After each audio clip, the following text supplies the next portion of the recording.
খুচরো বাজারে ডিমের দাম বেড়ে ৮ টাকায় পৌঁছতেই মিড ডে মিল নিয়ে বাড়ছে চিন্তা। সরকারি বরাদ্দ যেখানে মাত্র ৬.৫ টাকা, সেখানে স্কুল ও অঙ্গনওয়াড়ি কেন্দ্রগুলিতে ডিম দিয়ে খাবার জোগানোই ক্রমেই কঠিন হয়ে উঠেছে। ফলে বরাদ্দ বৃদ্ধি নিয়ে সরব হয়েছেন শিক্ষক থেকে অঙ্গনওয়াড়ি কর্মীরা।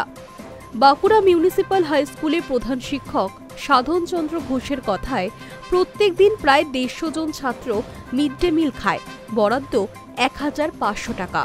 গ্যাস, মশলা, আনাজেই তার চেয়ে বেশি খরচ হয়ে যায়। ডিম দিতে গেলে তো আরও অসুবিধে। সরকার বরাদ্দ বাড়ালে স্বস্তি মিলত। ডিমের দাম বাড়ায় সবচেয়ে বেশি বিপাকে পড়েছেন অঙ্গনওয়াড়ি কর্মীরা। রঘুনাথপুর ২ নম্বর ব্লকের কর্মীরা মঙ্গলবার পথে নেমে মিড ডে মিলের বরাদ্দ বাড়ানোর দাবিতে বিক্ষোভও দেখিয়েছেন। স্থানীয় সূত্রে জানা গিয়েছে, গর্ভবতী মহিলা ও শিশুদের জন্য প্রত্যেক দিন ডিম দেওয়ার নিয়ম থাকলেও বাজার দরের সঙ্গে সরকারি বরাদ্দের ফারাক মেটানো কঠিন হয়ে দাঁড়িয়েছে। বর্তমানে অঙ্গনওয়াড়ি কেন্দ্রে ৬ দিন খাবার দেওয়া হয়। ৩ দিন খিচুড়ি ডিম, ৩ দিন ভাত, আলু সেদ্ধ, সবজি, ডিম সেদ্ধ। গর্ভবতী ও প্রসূতি মহিলাদের প্রত্যেক দিন গোটা ডিম, শিশুদের ৩ দিন অর্ধেক অথবা গোটা ডিম দেওয়ার নিয়ম। কিন্তু কর্মীদের অভিযোগ, একটি ডিমের জন্য ৬.৫ টাকা বরাদ্দ।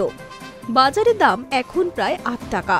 সবজির জন্য ১১ পয়সা পাওয়া যায়। এতে কিসের সবজি হবে? জ্বালানির খরচ থেকেও নাভিশ্বাস উঠছে তাদের। অভিযোগ, ৩ মাসের বিল জমা দিলে ১ মাসের টাকা মেলে। কোথাও কোনো দিনে ডিম না পেলে স্থানীয়দের রোষের মুখেও পড়তে হয় কর্মীদের। বেশ কিছু অঙ্গনওয়াড়ি কর্মীদের সোজা সাপটা প্রশ্ন, বরাদ্দের চেয়ে বেশি টাকায় ডিম কিনছি, রান্নার সরঞ্জাম কেনার জন্য বরাদ্দ নেই বছর কয়েক, নিজের পকেট থেকে আর কতদিন দেব? এই ঘটনা শুধু বাঁকুড়া নয়, গোটা রাজ্য জুড়ে একই পরিস্থিতি। বরাদ্দ ডিম নিয়ে সরব হয়েছেন শিক্ষক থেকে অঙ্গনওয়াড়ি কর্মীরা, যদিও এ ব্যাপারে সংশ্লিষ্ট দপ্তরের তরফে কোনো প্রতিক্রিয়া মেলেনি। Hi News network.